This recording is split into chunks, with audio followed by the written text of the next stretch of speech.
In these final days, you're going to damn near see anything occur. Ladies and gentlemen, you know how the Catholic Church canonized people into sainthood.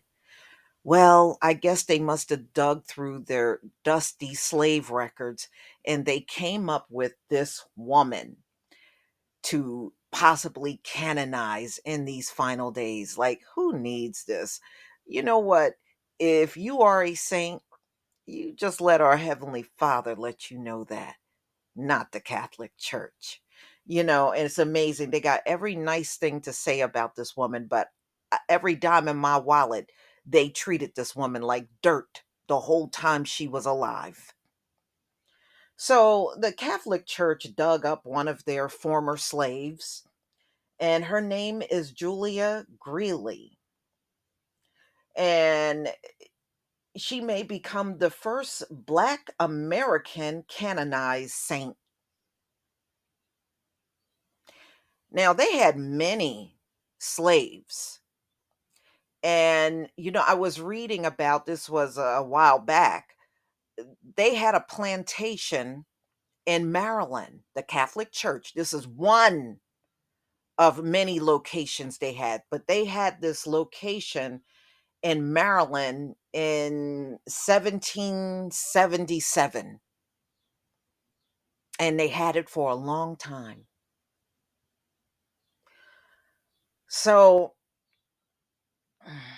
as one of a few Black American Catholics, trust me, she didn't have a choice but to be a Catholic. They owned her.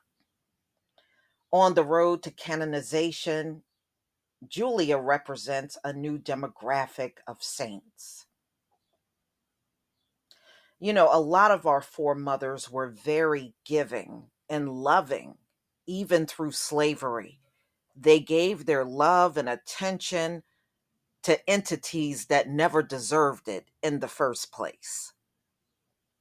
So if you haven't heard of her, you've got to meet Julia Greeley. She may become our first Black American saint.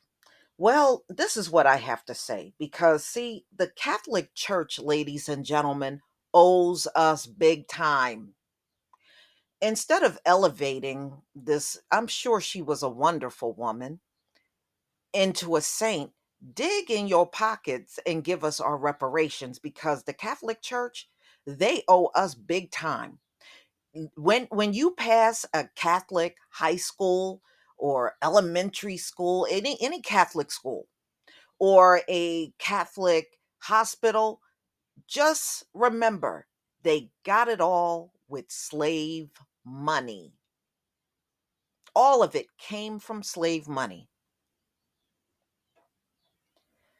Julia's generosity was the stuff of legend. It's often those who have the least who are the most generous, and this proved true in her case.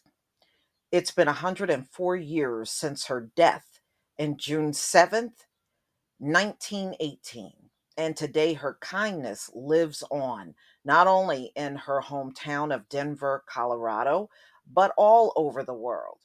Lisa Cotter, a Catholic speaker and author, recently shared Julia's story in her book.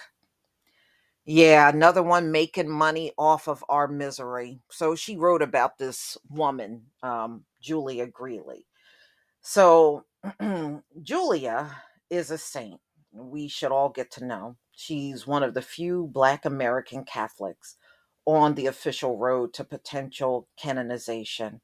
If she is canonized, she will represent a new demographic of saints, Cotter said. The biggest lesson she learned from Julia's life is that anyone can make a big difference, even if we think we're not that well equipped to do God's work. We often think you need immense resources to make a real impact, Cotter said. The most amazing thing about her is she lived in poverty. Yes, because you designed the system for people like Julia to be in poverty, to be at the bottom. It's not like we're naturally at the bottom. We're at the bottom because of rigging. yet found endless ways to pour out love and generosity on everyone around her. Julia creatively lived in both the corporal and spiritual works of mercy. Despite her lack of resources, she made a massive impact in her community. And what she did was not complicated. It was intentional. We can all learn from Julia how to love and care for our neighbor no matter our circumstances. That's easy for people that were never in captivity to say.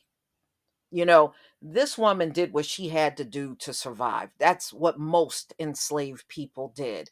If they had the choice, they wouldn't be around you at all.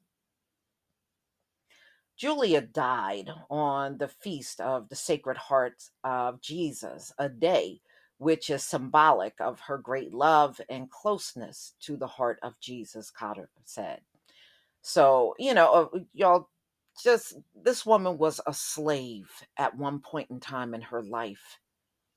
But they're going to try to paint this brush that she was just almost floating on air and a true saint when she was living.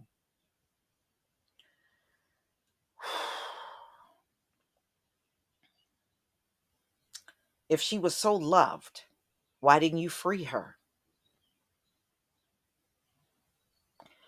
Julia's life proved that when we give our hearts to Jesus, he always proves. She had next to nothing, yet she was always giving away her time and resources. You mean you took it from her?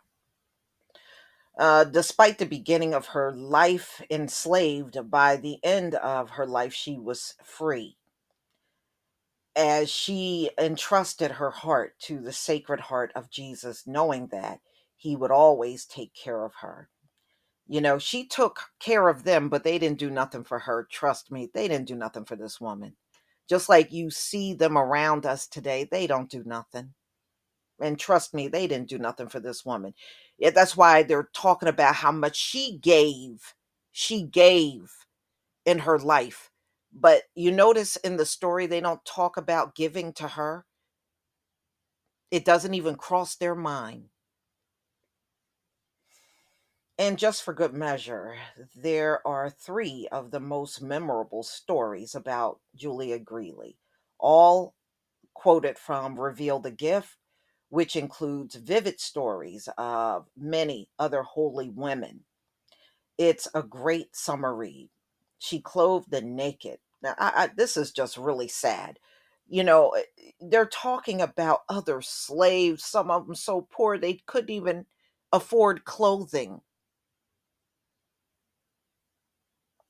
So when young girls in her parish were not coming to youth activities because they could not afford appropriate dresses, Julia went to an affluent part of town and was asking wealthy families to buy new dresses for their daughters so they could pass their gently used dresses on to her girls.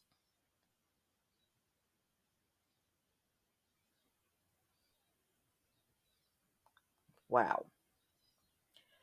She won a beauty contest once when the young girls of her parish organized a beauty contest. Julia advanced in years and missing an eye.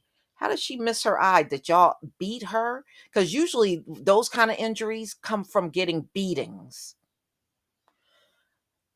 Convinced her firefighter friend to buy 10-cent tickets to vote for her.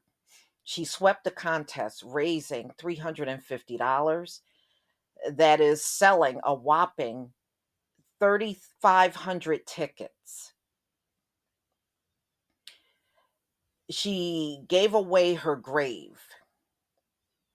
She even gave up her grave for a deceased elderly black man to prevent him from being buried in Potter's Field. But God outdid her in the place of burial by giving her the only tomb in Denver's cathedral.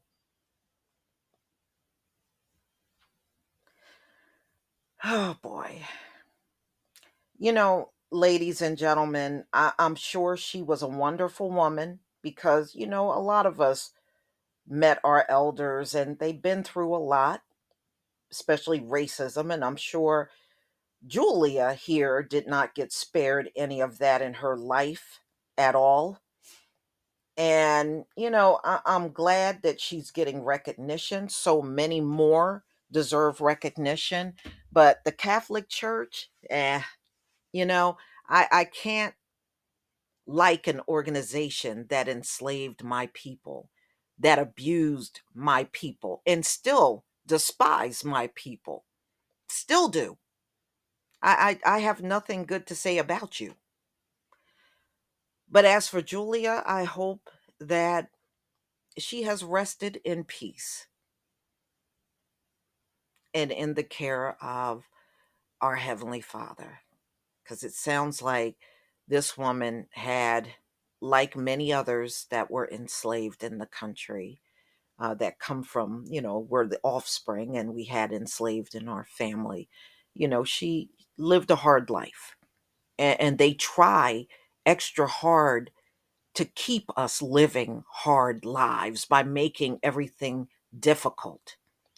And we complain, but it was far more difficult for somebody like Julia. You don't, if you're a slave, you don't have a support system.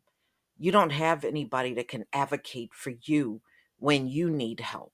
See, it's okay as long as Julia is the one doing all the giving. But if they got to give something back to her, then that's a problem. And that's why I don't embrace these religious institutions around the country, because it is very hypocritical. Yeah, you want all the giving to come from the enslaved, but when it comes down to them needing their reparations or their 40 acres and a mule, you got a problem with everything. You want to everything given to you, but you don't want to give. And it doesn't matter if you're in Christianity or you're in Catholicism, it's all the same. You're exactly the same. Please leave your comment and subscribe. Don't forget to hit on the notification bell, and I'll see you on the next video. Peace, family.